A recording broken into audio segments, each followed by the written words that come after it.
Monsieur André Pécha, bonjour. Bonjour. Bonjour, évidemment, 11 septembre, une journée commémorative en fait qu'on ne peut pas manquer et vous l'avez vécu d'assez près. Pour un historien, vivre l'histoire, ça se raconte d'une belle façon.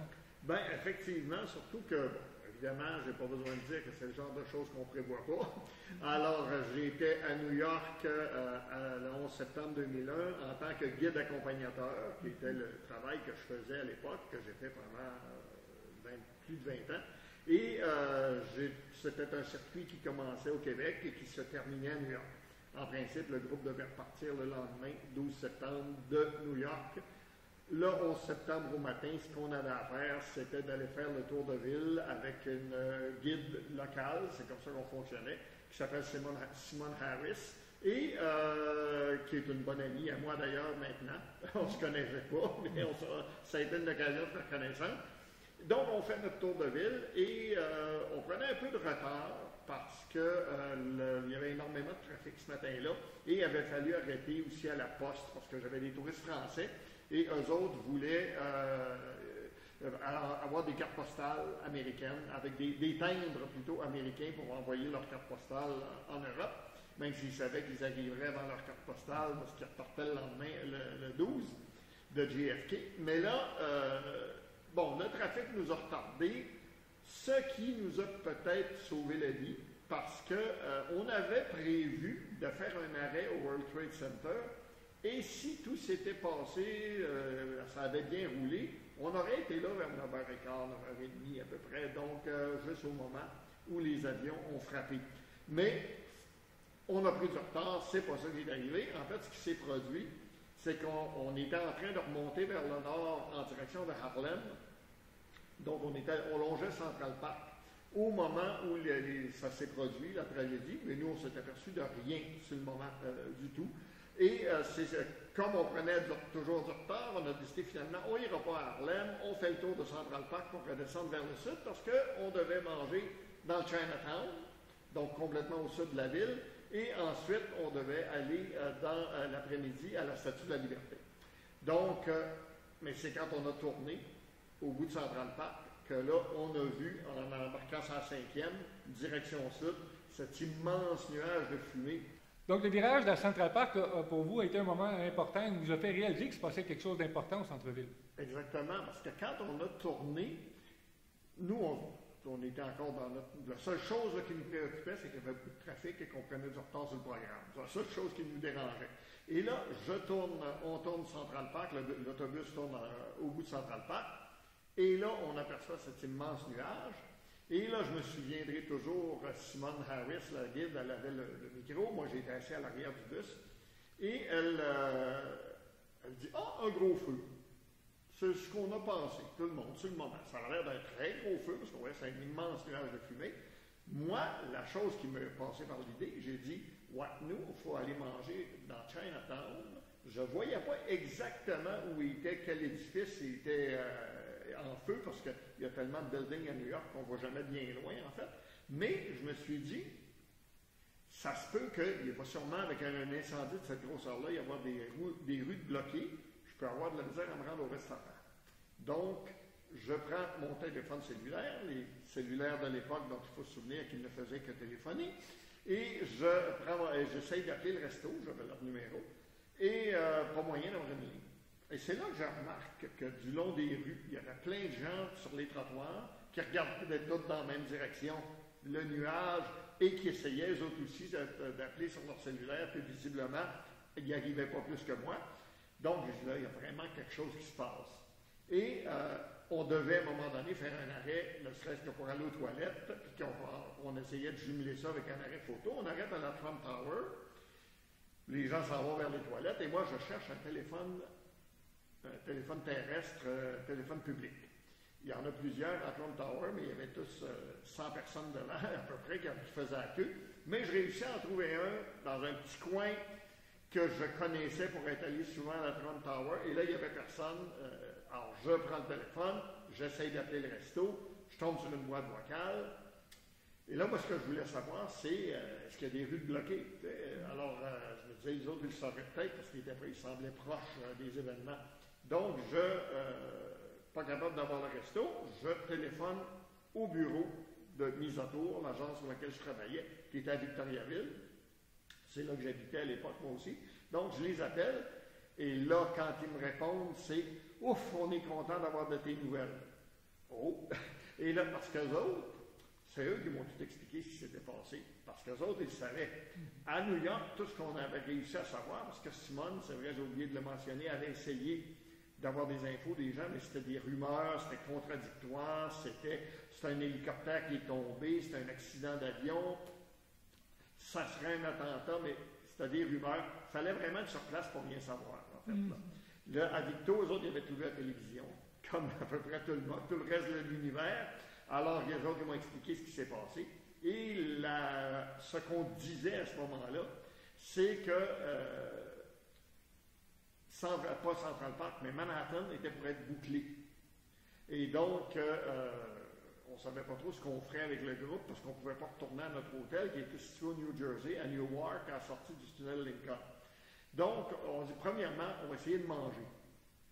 On va finir la journée. En fait, il faut comprendre qu'on ne réalise probablement pas l'ampleur de la situation. On n'est pas encore tout à fait là-dedans. Là, moi, je suis encore dans mon métier de guide. Là. De toute façon, il faudra que le groupe mange. Je vais essayer de voir si je peux me rendre au resto. Ça n'a pas été long, puis on s'est aperçu qu'il n'y en était pas question. Bien avant d'arriver dans le secteur où les événements se passaient, les policiers nous faisaient tourner de bord. Fait qu'on s'est arrêté sur un coin de rue, il y avait 3 restaurants proches, puis on a splitté le groupe en 3, puis on est allé, on les a fait manger. C'est là que Simone nous a laissés, parce qu'elle était très inquiète, parce que sa fille allait dans une école pas loin du World Trade Center. Mais bon, finalement, j'ai su plus tard que tout avait jamais été en danger. Donc, elle est partie, nous on ramasse tout le monde, on décide, bon, qu'est-ce qu'on fait? Je rappelle au bureau. Là, les cellulaires s'étaient remis à marcher, ça facilitait les choses un peu. Je rappelle au bureau et ils me disent, ben écoute, il y a un groupe qui doit, un groupe de mise à tour, donc dans notre agence, qui devait coucher dans un hôtel du centre-ville le soir même, le 11. Évidemment, ils n'y vont pas, on détourne tout le monde qui doit aller à New York, parce qu'on ne peut plus y entrer. Donc, tu pourrais peut-être essayer avec ton groupe de prendre leur chambre pour ce soir. Alors, bon, OK, on se rend, et la circulation, il y avait 8 millions de personnes à pied dans les rues, parce qu'on évacuait toutes les buildings, et là, toutes les grandes artères étaient bloquées par la police, par les forces de sécurité, pour les réserver pour les véhicules d'urgence. Alors, on passait par les petites rues, à chaque coin de rue, il y avait 2 policiers qui nous faisaient détourner, puis c'était une allure d'escargot. Ça nous a pris pas loin de 2 heures à se rendre à l'hôtel en question, pour apprendre que finalement le plan ne marchait pas pantoute, parce que le groupe, c'est vrai que notre groupe de mise à tour qui devait y aller le soir, n'y allait pas, mais les gens qui étaient dans les chambres, ils ne partaient pas non plus, donc ils gardaient leur chambre.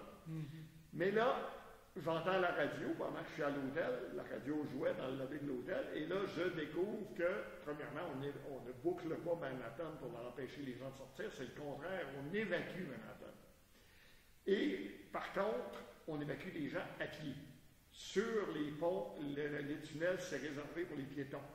Il y a un pont qui est ouvert à la circulation automobile, c'est le Tappan Zee Bridge, qui est complètement au nord de New York. Alors on se dit, on n'aura pas le choix, il faudra s'en aller par là. Mais avant de sortir de l'hôtel, j'entends que le pont Washington sera ouvert. Il est beaucoup plus proche. Il est proche dans le secteur de Harlem. Je demande à un policier pour confirmation. Il me dit, oui, c'est vrai. Alors, on part, puis on dit, on va aller essayer de prendre le pont Washington. C'était là. C'était long. Et tout d'un coup, on apercevait le pont Washington, la circulation bloque. Bon, qu'est-ce qui se passe? Demande à un policier, on a trouvé un camion qui avait de la dynamite dessus sur le pont Washington. Finalement, ça n'avait absolument aucun rapport, c'était un camion de construction, mais bon, c'était rien d'illégal, mais bon, là, la circulation est bloquée. Alors, on réussit à s'extirper du bouchon de trafic pour rentrer dans Harlem, et on dit, on va se rendre au Tappan Zee Bridge. À ce stade-là, à cette hauteur-là, dans New York, là, la circulation commençait à devenir plus fluide un peu, ça allait mieux. C'était moins congestionné qu'au centre-ville, il n'y avait pas de piétons à cet endroit-là qui partaient. Donc, on part et on se rend jusqu'au Tappan Zee Bridge, et de là, on traverse au New Jersey et on descend vers le sud pour rejoindre notre hôtel. Le matin, ça nous avait pris 20 minutes par le tunnel Lincoln entre l'hôtel et le centre-ville. Là, ça nous a pris 2 heures. 8 heures, excusez-moi. 8 heures pour rentrer. Et avec tout ça, on est arrivé à l'hôtel à l'heure où on devait arriver à 8 heures, parce que c'était à l'heure que notre souper était prévu à l'hôtel.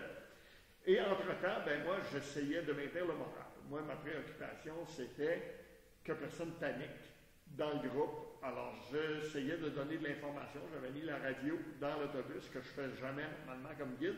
Mais là, j'avais mis la radio de New York et je traduisais, parce que c'était des Français, donc je traduisais pour eux. Et j'expliquais ce qui se produisait ou me faisais des résumés, etc. Et finalement, ben, on est arrivé à New York et c'est là qu'on a vu à la télévision, à l'hôtel à Newark. C'est là qu'on a vu à la télévision, parce qu'il n'y avait rien que ça qui jouait à tous les postes. Puis il y avait des écrans dans le resto de l'hôtel. C'est là qu'on a vu ce qui s'était réellement, pour qu'on a pu le voir nous aussi, ce que tout le monde avait vu depuis le début de la journée. Donc, il fallait vraiment vivre le moment sur place pour avoir aucune idée de ce qui se passait et se rendre compte 8 heures plus tard de l'ampleur de ce qui c'était très pénible d'essayer d'avoir des informations.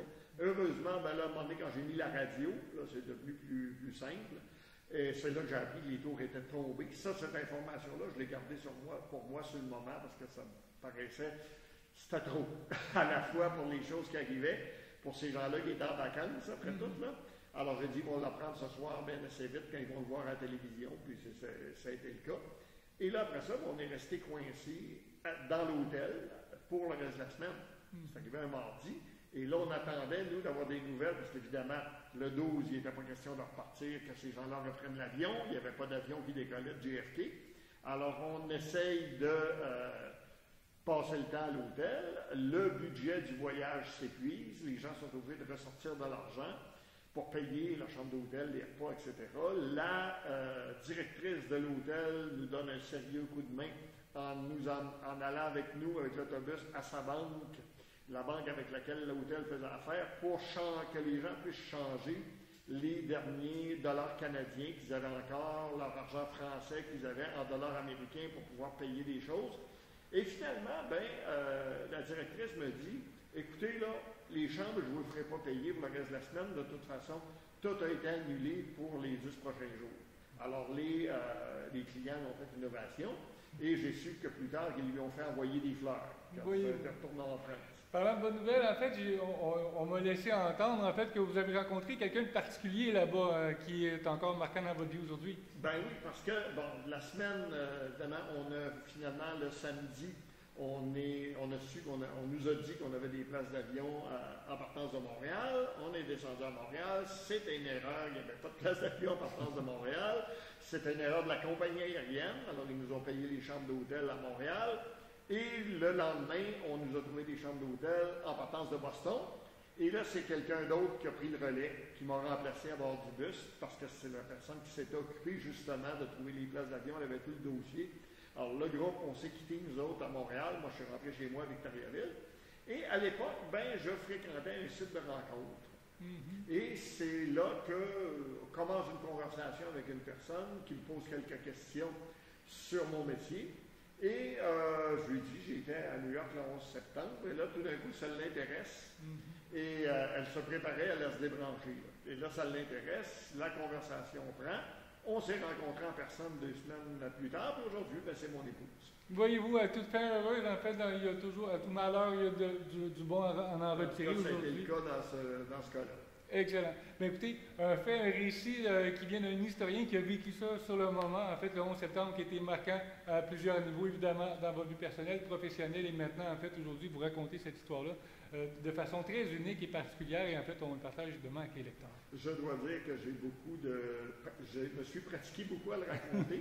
Même la première semaine, là, je raconte ça pour peut-être la conclusion, la première semaine, quand je suis revenu à Victoriaville, évidemment, là, la saison touristique, on l'oublie, là. Alors, j'avais pas grand-chose à faire, et je suis allé manger au restaurant, et, je veux dire, à Victoriaville, j'ai mangé au restaurant gratis quasiment toute la semaine, parce qu'une journaliste de Victoriaville, Hélène Ruel, m'avait interviewé par téléphone, et donc, j'avais eu mon visage en première page du journal local, et qui racontait ce qui m'était arrivé.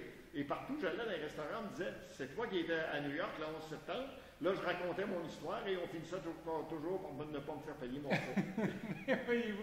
En fait, aujourd'hui, en fait, vous informez les gens de cette aventure-là, qui prend encore aujourd'hui, en fait, le 11 septembre, en fait, une signature particulière, en fait, où on se remémore, en fait, aussi les pertes humaines qu'il y a eu à ce moment-là, et l'histoire a été marquée à jamais. Oui. Monsieur Péchard, merci beaucoup. De rien, merci beaucoup.